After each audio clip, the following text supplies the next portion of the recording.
When the towers crash, then everyone will be stupid. I heard someone say that recently. He was referring to cell phone towers.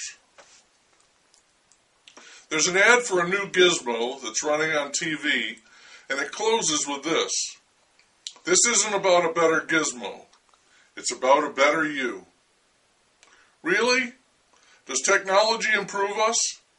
Does it make us better? Does it make us smarter?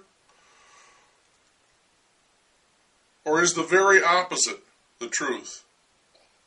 Technology certainly makes everything more convenient.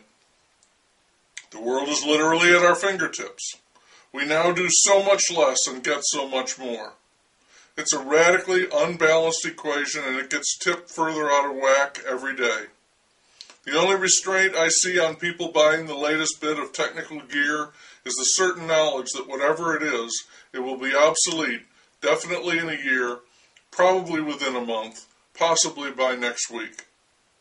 Innovation moves along that quickly, and so it is, in that way, its own enemy.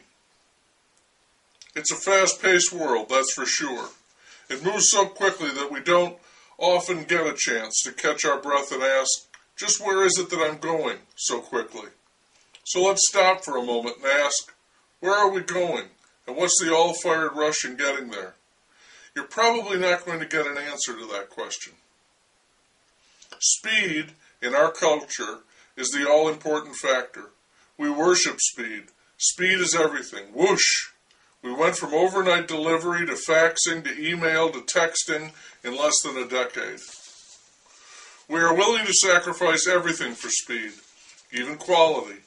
If the food comes quickly, it doesn't have to be that good. If we can access information rapidly, we'll settle for less than the best when it comes to sources. As a society, we made the choice quite some time ago that we wanted to be the fastest, not necessarily the best.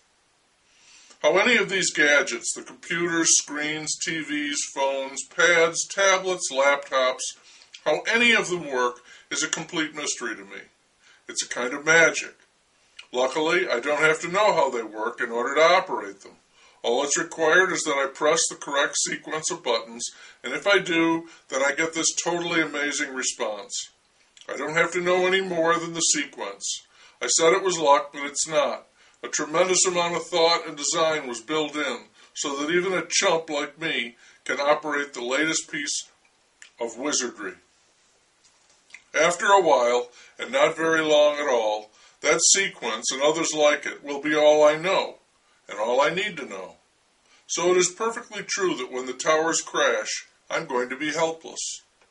Me and my sequence aren't going to be able to do a darn thing. And I don't know how to do anything else. You remember that cruise ship that had the fire in the engines which disabled the boat? People were no longer lounging on deck chairs, soaking up the sun, drinking exotic cocktails, or dining on rarities at the captain's table. Almost immediately they were plunged into chaos and desperation. They were, quite famously, eating onion sandwiches and crapping into plastic bags. Panic was in the air. When the ship finally docked, all the talk was about the lawsuits everyone wanted to file. What was supposed to have been a week-long party had turned into a nightmare. Thousands of people, and none of them that I heard about, were able to cope. When the towers crash, as they will, I don't think people will be thinking about lawsuits. I think they're going to be focused on survival, and it won't be like the reality TV show. This one's going to be for real, down and dirty.